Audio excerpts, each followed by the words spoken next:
avec des emprunts contractés à 2 ou à 3. Avec une autre difficulté très concrète. La CCVG avait une secrétaire, voire 2, pour gérer toutes ses compétences. Alors on s'est trouvé au 1er avril 2014, c'était pas une blague, avec des questions toutes bêtes et toutes simples. Qui prend les inscriptions quotidiennes à la cantine scolaire? Qui établit le budget de l'AFP? Qui peut verser les salaires des employés? Et je crois qu'on peut remercier les salariés de leur patience, car que ce soit les employés techniques, que ce soit les employés de l'office du tourisme, ils ont certaines fois eu leur paye avec 15 jours, voire 3 semaines de retard. Alors moi, je tiens à dire publiquement ici qu'il y a sans doute eu dans tout cela un vice de fond. Comment est-il possible qu'on laisse éclater ainsi une intercommunalité vieille de 25 ans, que l'extension de son périmètre aboutisse à un retour en arrière plutôt qu'à une avancée? Je tiens à dire encore, quitte à fâcher certains, que nous avons été bien peu accompagnés par les services de l'État dans cette mésaventure. Et pour ma part, je regrette que n'aient pas été entendues les quelques voix des élus du canton qui, en 2012 et 2013, proposaient une autre solution.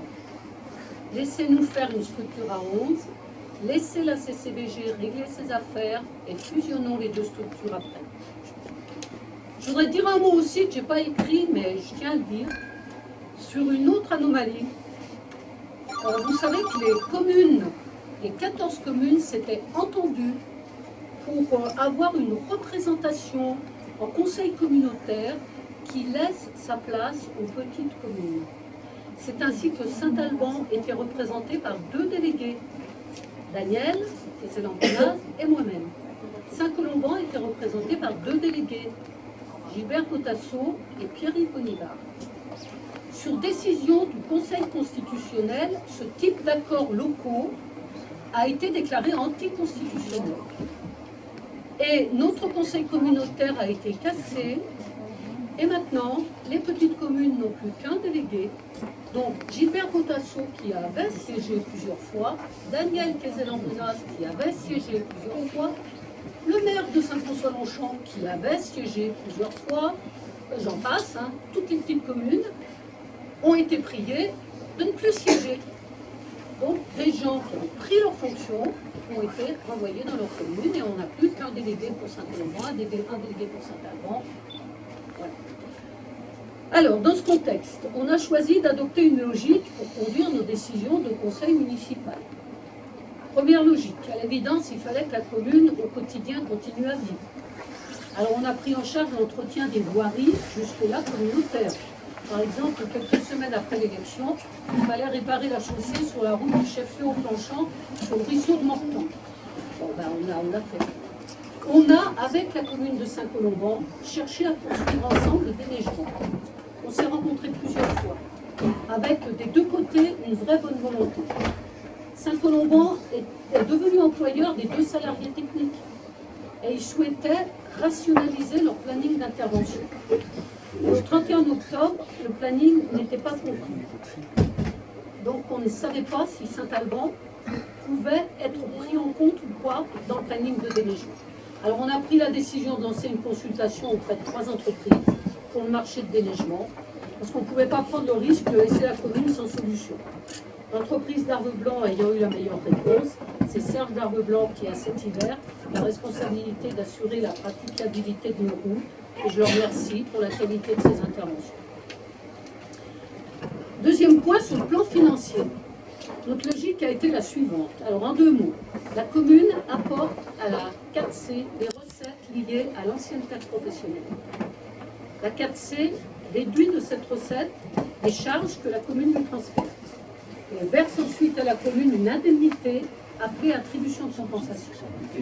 Nous avons travaillé pour que les charges nouvelles restituées à la commune de Saint-Alban soient bien financées par l'indemnité attribution de compensation et que le budget primitif 2014 établi avant le retour à la commune des compétences déneigement, école, agriculture, etc.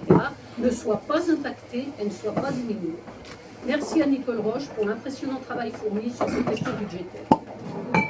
Ensuite, on a travaillé avec Saint-Colomban et Sainte-Marie à la recherche de solutions permettant de continuer à mettre en commun, par exemple, le déneigement, la voirie, etc. Ce travail doit continuer.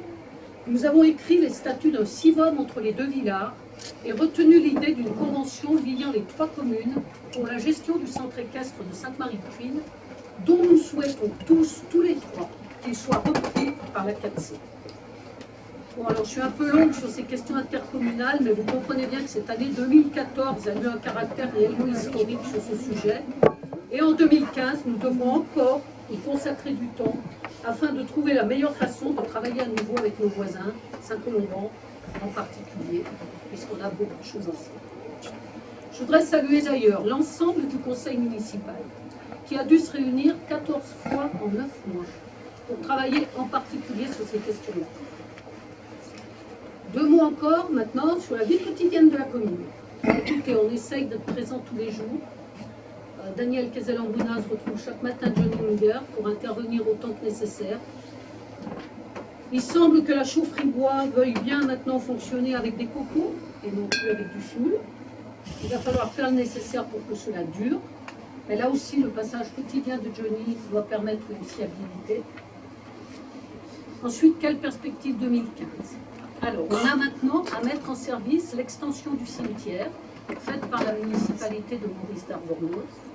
On a terminé les travaux de la station d'épuration du Pied des Voûtes, avec en particulier la question de l'aménagement de la placette devant le four à pain, parce qu'elle n'a pas été prise en compte, on ne l'a pas prise en compte dans le budget 2014. Donc c'est reporté sur 2015. Nous devons mettre en chantier la réhabilitation de notre gîte communal des Jouvières, qui est fermé depuis février 2013, de notre mairie, qui pose des problèmes d'accessibilité, et dans une seconde tranche peut-être, faire quelque chose de bien du Café du Merlin.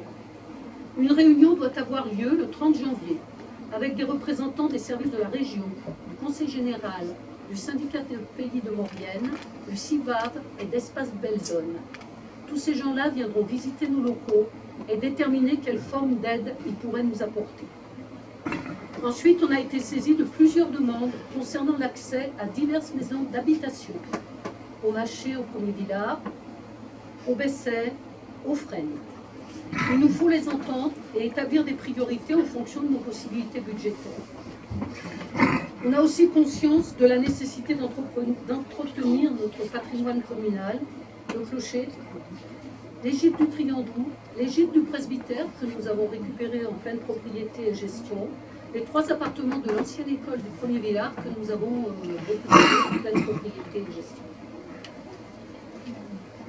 Enfin, je voudrais dire qu'on s'est impliqué cet été avec les 5 autres communes, Saint-Colomban, Saint-Sorlin, Saint-Jean-d'Arve, Almont et Roujany, dans une initiative au col du Landon, devant la vraie détresse des éleveurs face aux attaques répétées du loup.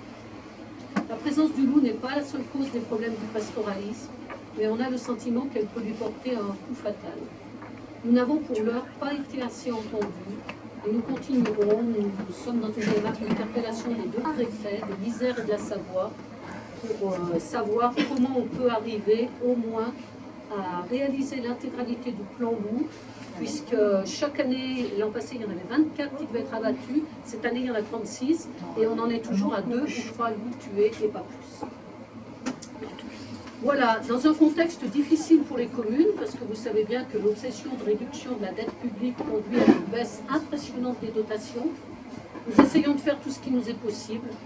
N'hésitez pas à nous signaler les dysfonctionnements ou les insuffisances. On le prendra pas mal dans la mesure où ça n'est pas demandé avec agressivité, et au contraire, ça nous aidera à faire fonctionner la commune. Nous aurons au cours du mandat à faire reconnaître une réalité. À côté des grandes métropoles et à côté des pôles de compétitivité, comme on dit maintenant, il existe des territoires comme celui de notre commune qui ne doivent pas devenir des déserts humains et des villages-villes. C'est une mission difficile, mais il va bien falloir la mener à bien, parce que je suppose que tout comme moi, quand vous passez, moi c'est le Premier Villard, quand vous passez au Premier Villard un soir de novembre et que vous voyez toutes les maisons fermées, vous vous demandez quand même ce que tout cela va devenir, et on a donc du travail à faire. Voilà, et puis je crois qu'on peut compter sur Marc qui va maintenant nous réjouir. On s'en tous couchés. Voilà, bonne année à tous.